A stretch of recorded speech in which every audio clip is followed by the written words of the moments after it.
C'est un sujet qui arrive rapidement sur la table dès lors qu'on parle d'urbanisme en Guyane et d'aménagement du territoire.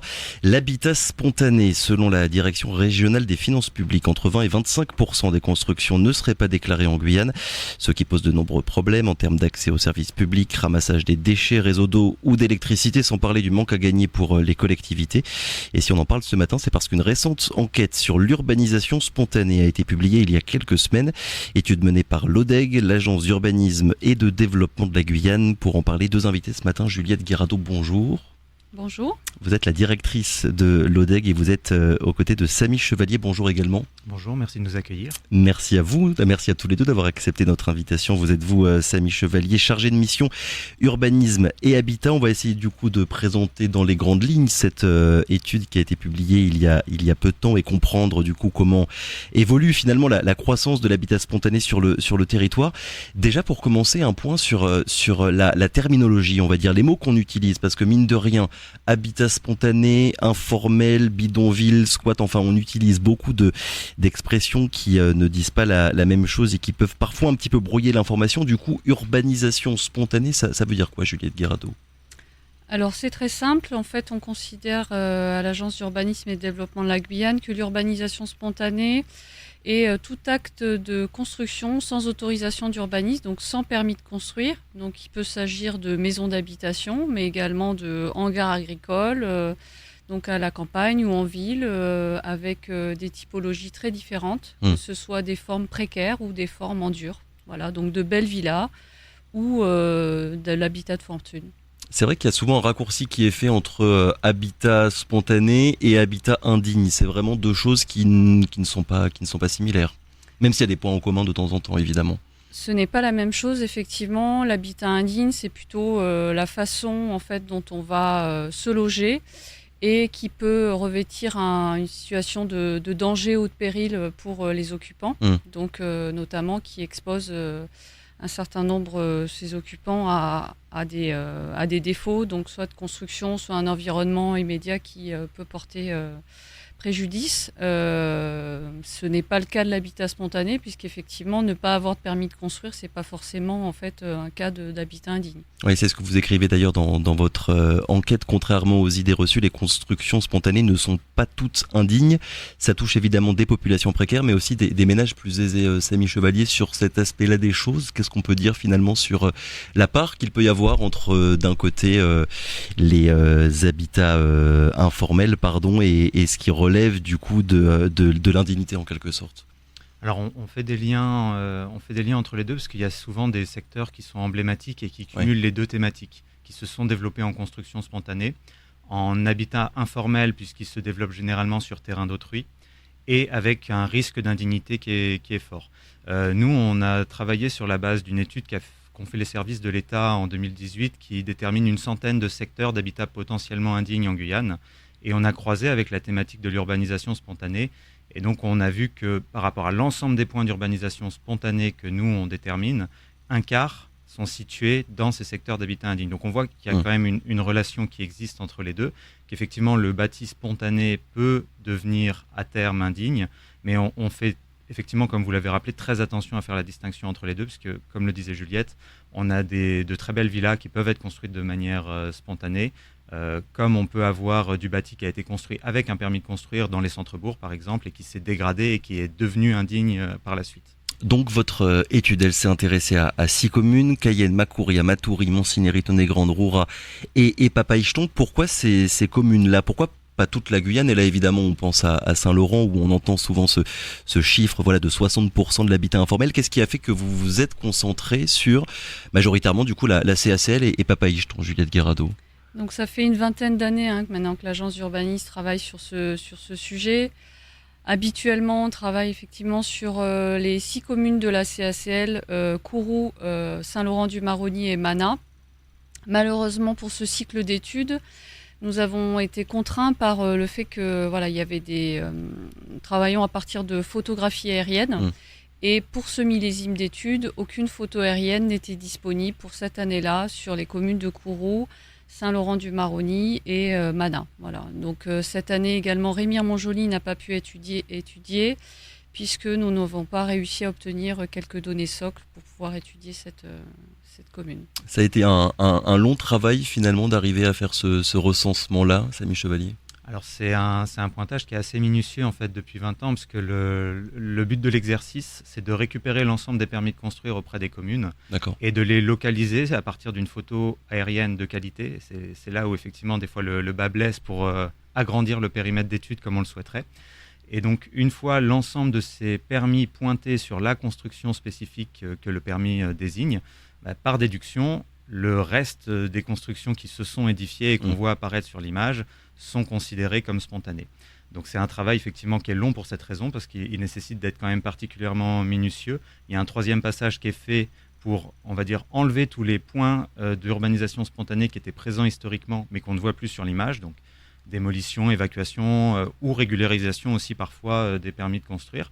Donc il y a ce travail qui rend les choses un petit peu longues, ouais, qui nécessite d'être vraiment minutieux. Et on a fait attention cette année à avoir un peu une estimation du doute qu'on pouvait avoir par rapport à nos pointages.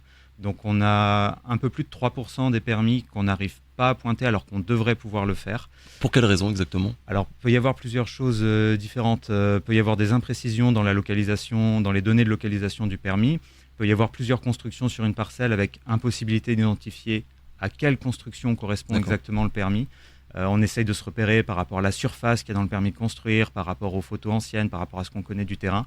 Mais voilà, il y a une petite part, 3%, ça va, ça donne une marge d'erreur qu'on estime acceptable, qu'on ne peut pas localiser, et ce qui engendre une marge de doute sur ce qu'on qualifie d'urbanisation spontanée de l'ordre de 4% pour les 5 communes de la CACL. Donc on a été attentif vraiment à faire cette analyse, et c'est pour cette raison qu'on est minutieux, pour avoir effectivement une part de doute qui reste faible. Et ensuite, vous organisez, c'est bien ça, des visites directement sur le terrain pour vérifier en quelque sorte que les données que vous avez recueillies par image satellitaire soient véridiques en quelque sorte. Oui, tout à fait. Donc on a organisé avec les collectivités concernées et pour la CACL, les services de la CACL, des visites de terrain sur des sites particulièrement dynamiques où on observe de nouvelles constructions ou une croissance relativement importante. Ces visites permettent effectivement de vérifier ce qu'on a pu observer depuis le bureau, entre guillemets, à partir de photo-interprétation. Et ensuite, on qualifie en fait les constructions en présence, donc vérifier si c'est de l'habitat, des hangars agricoles ou autres, voir s'il y a des niveaux de précarité et surtout savoir finalement quels sont les services urbains disponibles sur ces secteurs. Donc, est-ce que l'eau potable est présente, l'électrification ? Est-ce qu'il y a un service de ramassage des ordures ménagères ou autre ?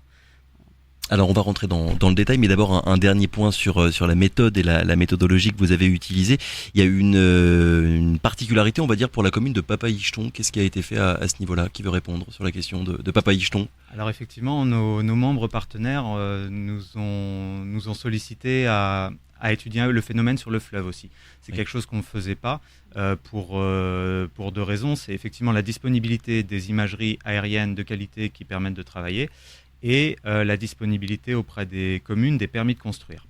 Donc ces deux éléments faisaient qu'on n'avait pas forcément étudié de communes du fleuve, que ce soit à l'est ou à l'ouest de la Guyane. Là, on a décidé de mener cette expérimentation parce qu'il y avait une photo de qualité qui nous a été fournie par les services de l'État sur le Maroni. On avait l'avantage également de travailler sur le plan local d'urbanisme de la commune de Papay-Icheton, donc on pouvait avoir une connaissance terrain qui allait nous aider dans le travail. Et par contre, effectivement, ça a été un travail spécifique, puisque Juliette le rappelait, depuis 2001, l'agence fait des rapports sur l'urbanisation spontanée. Donc il y a un historique et on incrémente d'année en année les nouvelles constructions. Là, il fallait repartir de zéro. Donc il a fallu aller chercher dans les archives les permis de construire au format papier, des permis qui datent des années 80 pour les premiers, et qui sont moins précis que ceux qu'on a aujourd'hui, voilà, pour dire les choses simplement. Donc ça a été un travail qui a été plus difficile, encore plus minutieux que pour le reste du territoire, et qui nous a donné des chiffres auxquels on s'attendait un petit peu, parce que là on est à 87% de la part de bâti qui serait spontanée sur la commune de Papay-Icheton. Oui, donc des chiffres largement supérieurs à ceux qu'il y a sur la CACL. Avec une marge de doute qui est un peu supérieure à celle qu'on avait sur la CACL pour les raisons que je viens d'expliquer. Mais oui, on a des ordres de grandeur qui sont supérieurs, même si pour certaines communes de la CACL, Roura et Monsigny-Tonnet-Grande, on est déjà à plus de 70% de part de bâti qui serait spontanée. Donc on a des ordres de grandeur qui peuvent être importants, D'accord. même sur le littoral. Alors, sur l'évolution, vu que c'est aussi un des objectifs, on va dire, de votre étude, de géocaliser l'habitat spontané, mais aussi de regarder son évolution dans le temps, comment se développe l'urbanisation spontanée quand on compare les dernières données finalement à celles d'il y a quelques années? C'est quoi la dynamique finalement, Juliette Guirado?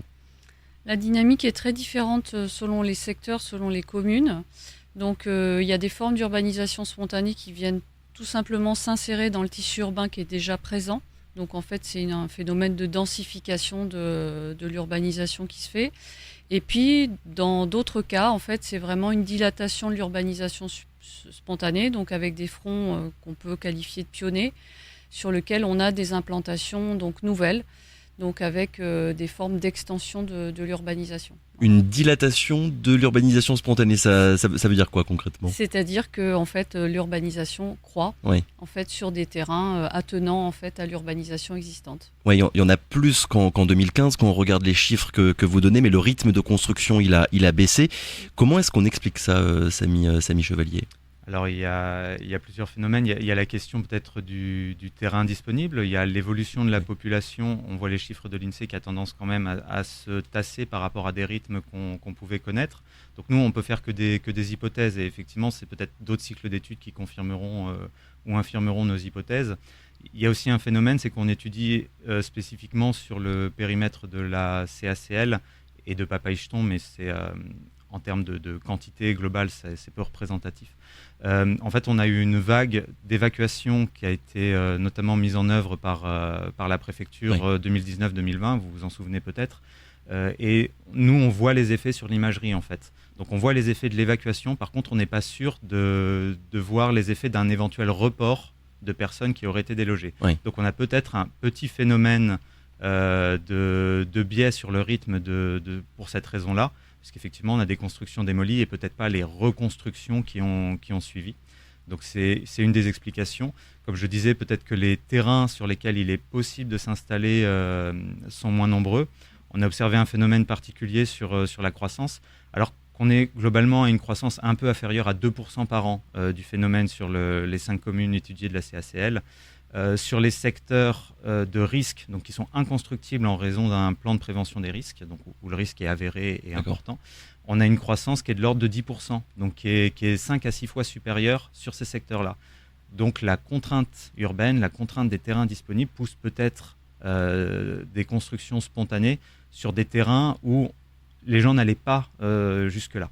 Donc c'est vrai que c'est une construction sur 10 qui est dans ces secteurs au global. Et là, on voit par contre qu'il y a un phénomène de croissance qui est important. Donc peut-être que la contrainte urbaine joue aussi sur ce rythme de croissance ralenti. C'est effectivement le plus lent qu'on ait constaté depuis les 20 ans où on fait l'étude. En tout cas, il y a une corrélation directe entre augmentation de la population et augmentation de l'urbanisation spontanée. Quand vous croisez vos données avec celles de l'INSEE, est-ce que vous observez les mêmes pics finalement d'activité? Juliette Guirado, sur ce point-là? C'est difficile de faire un lien direct, mais oui, effectivement, ce que dit Samy se vérifie, c'est-à-dire qu'en fait, la croissance démographique est moindre sur les communes de CACL, c'est tout autre phénomène, toute autre dynamique sur l'Ouest, où là, on est en pic démographique continu depuis quasiment les années 90. Mais là, oui, on a un certain tarissement démographique. Et comme me dit Samy, c'est-à-dire qu'en fait, la croissance se ressent d'un point de vue de l'urbanisation, qu'elle soit légale ou illégale, quoi. Et ensuite, c'est la place qui fait que physiquement, les gens s'implantent là où ils peuvent, en fait. Voilà, très simplement. Samy Chevalier a commencé à l'expliquer. Voilà, je le reprécise quand même pour tout le monde. On se souvient qu'il y a quelques années, la préfecture, avec le préfet de l'époque, Marc Delgrande, avait amorcé une politique de destruction de l'habitat spontané. L'objectif, c'était une évacuation par mois. Il y avait eu la Matine, les Manguiers, le secteur du Mont-Fortuné aussi à Matoury. Enfin, il y en avait beaucoup. Là, ça s'est réduit. Est-ce que, d'après les chiffres et les données que vous avez, on est capable de mesurer l'efficacité directe de cette stratégie-là? Parce que l'argument de dire ça sert à rien vu qu'on ne fait que déplacer le problème, ça revient quand même assez tout le temps dès lors qu'on parle de cette question. Du coup, à quel point vous constatez un report d'urbanisation sur d'autres secteurs, Samy Chevalier? Alors, on a du mal à l'évaluer. On a effectivement essayé de lister l'ensemble des évacuations qui avaient eu lieu depuis le précédent cycle d'études. On On a des éléments de cartographie et quelques paragraphes de texte qui essayent de lister un petit peu les opérations. Le problème, c'est qu'en fait, on n'a pas forcément réussi à capitaliser les données qui donnent exactement le nombre de personnes évacuées ou le nombre de constructions démolies pour chacune. Donc, on n'a pas forcément pu quantifier de manière précise le phénomène. Ensuite, on sait qu'effectivement, il y a éventuellement un principe de vase communicant. Là, il n'y a que des enquêtes sociales qui permettraient de savoir où les gens qui construisent de nouvelles constructions spontanées, d'où ils viennent, et pour ceux qui sont évacués, où ils vont. Il y a une partie des gens qui sont suivis dans le cadre des évacuations faites par la préfecture pour du relogement ou plus souvent de l'hébergement. Mais c'est vrai qu'il n'y a qu'un suivi social qui permettrait de savoir ça de manière fine. Nous, on peut faire des hypothèses. On voit parfois des secteurs qui grandissent à côté de secteurs qui ont été évacués. Ça a été le cas au niveau de Galmo, suite à l'évacuation de la Matine dont vous parlez. Et dans la précédente étude, c'est vrai qu'on voit que ce qu'on appelle le squat bambou, donc qui est sur le secteur Piste Tarzan à Rémire-Montjoly, a beaucoup croît depuis 2011-2015 et continue. Et peut-être qu'il y a un effet de report des évacuations qui avaient eu lieu au Mont-Baduel. Donc on peut faire des hypothèses comme ça, on peut repérer des points sur la cartographie. C'est pour ça qu'on essaye de fournir toutes les cartographies dans le rapport. Mais voilà, à ce niveau-là, il n'y a vraiment que du suivi de l'enquête sociale et du suivi à la personne qui peut permettre de savoir exactement ce qui se passe. Et alors dans votre enquête, vous faites un gros zoom, on va dire commune par commune sur celle que vous avez étudiée. Qu'est-ce qu'on peut dire de la dynamique finalement qu'il peut y avoir selon les communes? Est-ce qu'on est sur quelque chose d'à peu près similaire ou bien ça va changer selon l'endroit, Juliette Guirado? C'est très différent d'une commune à l'autre. Effectivement, à Cayenne, on est sur des rythmes de croissance qui sont moindres, puisque, comme ça a été dit par mon collègue Samy, il y a moins de place et l'urbanisation est quasiment terminée, en fait. Néanmoins, sur des communes un peu plus limitrophes à Cayenne, telles que notamment Roura ou Montigny-Ritonegran, où il y a encore de l'espace et il y a encore, en fait, des ténements fonciers sur lesquels s'implanter. Là, effectivement, les dynamiques sont un peu plus importantes. On a des parts sur ces deux communes de 77% d'urbanisation non spontanée. Donc, c'est 2 constructions sur 3 qui sont édifiées sans permis de construire, alors que sur d'autres territoires, on est plutôt sur 1 construction sur 2. Voilà. Donc, les dynamiques sont différentes. Ensuite, les politiques d'aménagement sont aussi très différentes. Donc avec des communes sur lesquelles il y a une forte dynamique de préservation et d'implantation de l'agriculture. Et c'est particulièrement sur ces terrains-là qu'on voit une urbanisation spontanée se développer. En tout cas, ça reste Matoury, la commune où on compte le plus de construction spontanée encore aujourd'hui? Oui, puisque en fait, on a des sites historiques très conséquents et notamment avec un site extrêmement dynamique ces 10 dernières années, donc qui est le terrain de Saint-Pierre, qui est aujourd'hui classé en opération d'intérêt national, sur lequel il y a une forme d'extension urbaine, en gros, qui est une continuité quelque part de ce qui s'est vu dans les années 80-90 à Cognos-la-Mirande. On l'a dit, comment dire, tout à l'heure qu'il n'y avait pas de corrélation directe finalement et absolue entre habitat spontané et indigne, mais Matoury reste encore aussi la commune où on compte le plus de constructions qui relèvent de l'expression utilisée, c'est potentiellement indigne, c'est bien ça? Oui, parce qu'effectivement, comme je disais, c'est une cartographie qui a été réalisée par les services de l'État, donc c'est des secteurs qui, à dire d'experts, risque de concentrer des situations d'habitat indigne. Donc, l'habitat indigne n'y est pas quantifié. On ne dit pas il y a 100%, il y a 50% d'habitats qui sont indignes dans ces secteurs. Mais on sait que du fait de la manière dont ils se sont développés, de la présence ou l'absence des réseaux, ces secteurs-là sont potentiellement indignes. Et effectivement, c'est à Matoury où que la corrélation, enfin en tout cas la part de bâti spontané située dans ces secteurs est la plus importante. De mémoire, on est autour de 30%. Je vous laisserai vérifier dans le rapport parce que j'ai peur de dire des bêtises en donnant les chiffres comme ça sans filet. Mais oui, c'est la commune où le phénomène de concentration de l'habitat spontané dans des secteurs où on risque de trouver de l'habitat indigne est le plus important. Et il y en a beaucoup qui sont construites sur des zones à risque, Matoury, Macouria, mais aussi les autres communes de la CACL. Alors Matoury, Macouria, c'est effectivement celle où c'est le plus important. À Macouria, c'est une construction sur 5 qui est dans des secteurs à risque. Au global, sur la CACL, c'est une construction sur 10. Donc effectivement, il y a des cas de figure qui sont plus importants. On parlait du quartier emblématique de Saint-Pierre à Matoury, et il y a un quartier qui est emblématique lui aussi à Macouria, c'est celui de Sablance, où effectivement, qui est très soumis au risque d'inondation pour à peu près la moitié des constructions. On est en secteur potentiellement inondable, je vais dire. Donc là, les dynamiques sont très différentes en fonction des plans de prévention qui sont en place, en fonction de l'historicité des quartiers d'urbanisation spontanée quand il s'agit de quartiers. Parce qu'on l'a rappelé, il y a aussi beaucoup de choses qui sont en diffus et qui sont des constructions qui ne sont pas dans ces grands secteurs. On a parlé de l'évolution, on va dire, sur les nouvelles constructions concernant les régularisations, à la fois des démarches purement individuelles ou bien des stratégies politiques mises en place par les communes. Qu'est-ce qu'on peut dire de cet aspect-là des choses, Juliette Guirado, depuis ces dernières années finalement ? On a effectivement un nombre de plus important de régularisations ces dernières années. Cela est dû forcément aux politiques publiques mises en place et notamment à l'encouragement de certaines collectivités à ce que les administrés régularisent leur situation. Dans la majeure partie des cas, c'est tout à fait possible puisque en fait, les personnes ont construit sans autorisation d'urbanisme sur des terrains qui sont prévus à l'urbanisation, sur lesquels il y a des réseaux et que leurs constructions sont cohérentes et conformes aux réglementations d'urbanisme. Donc on voit particulièrement ces situations sur la commune de Matoury. Matoury qui a très longtemps et qui continue à encourager ses administrés à régulariser leur situation. Ces terrains-là, majoritairement, c'est quoi ? À qui ils appartiennent ? Est-ce qu'on est sur du domaine public, l'État, les collectivités, ou bien c'est surtout des terrains privés, Samy Chevalier ? Alors entre les 2/3 et les 3/4 sont des terrains privés. 71% sur les 5 communes étudiées sur la CACL sont des terrains privés. Arrive en deuxième position, je veux dire, les terrains d'État. Oui. On est un peu en dessous de 20%, 17% de mémoire.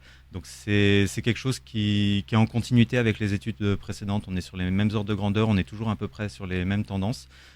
C'est des données qui ont peut-être un peu surpris les premières fois où elles ont été publiées par l'agence, parce qu'effectivement, on dit souvent que l'État est le grand propriétaire foncier en Guyane. Pas forcément le grand propriétaire des terrains urbanisables et des terrains constructibles sur le territoire. Donc, effectivement, c'est beaucoup les terrains privés.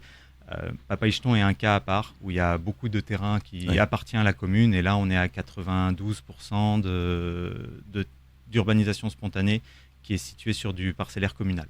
Dernière question, est-ce que l'objectif de cette étude, c'est qu'elle soit justement analysée par les élus, les maires notamment, pour adapter leur politique d'urbanisation aux réalités de leur commune ? Parce que c'est un point que vous rappelez, je vous cite, en Guyane, les maires sont souvent désarmés face à des constructions réalisées en méconnaissance des règles d'urbanisme et parfois avec une extrême rapidité. Je suppose, Juliette Guirado, que vous avez été en contact avec eux durant cette enquête ? Bien évidemment, en fait, les collectivités sont au cœur des travaux de l'agence d'urbanisme, puisqu'en fait, on a un outil d'ingénierie à leur disposition. Et c'est vraiment en ce sens qu'on travaille avec grand plaisir et grande détermination. Donc c'est une étude qui, effectivement, dans les premières générations, on ne va pas vous le cacher, était finalement très peu utilisée. Désormais, c'est toutes les collectivités qui nous encouragent à poursuivre nos efforts pour continuer à travailler en ce sens, et notamment travailler à l'analyse et au recensement de ce phénomène. Donc les données sont particulièrement utilisées par les collectivités, notamment dans le cadre d'outils assez récents en Guyane, mais qui ne sont pas forcément récents pour d'autres territoires ultramarins, qui sont les plans intercommunaux de lutte contre l'habitat indigne, puisque une collectivité comme la CACL va prochainement signer un protocole d'accord pour déterminer les actions concrètes de terrain sur les 6 prochaines années pour venir en solution sur mesure au phénomène d'urbanisation spontanée et qui cumule également de l'habitat indigne. La réponse ne peut être que intercommunale. Si les communes restent chacune isolée finalement pour essayer de répondre à cette question-là, ce sera problématique. Non, pas forcément, mais par contre, c'est effectivement plus simple d'être ensemble pour agir de manière plus efficace, plus pertinente. Je tiens également à préciser que la CCOG également se lance dans ce dispositif, donc qui vise vraiment à avoir des actions très concrètes, donc qui collectivement sont décidées avec tous les élus des communes membres de l'EPCI. Donc c'est en ce sens que voilà, nos études, en tout cas, sont, je l'espère, utiles pour le territoire. Samy Chevalier, Juliette Garrido, merci beaucoup à tous les deux d'avoir été avec nous ce matin. Je le rappelle donc pour parler de cette enquête de l'ODEC, disponible d'ailleurs sur votre site internet, l'Agence d'urbanisme et de développement de la Guyane. Merci encore, très bonne journée.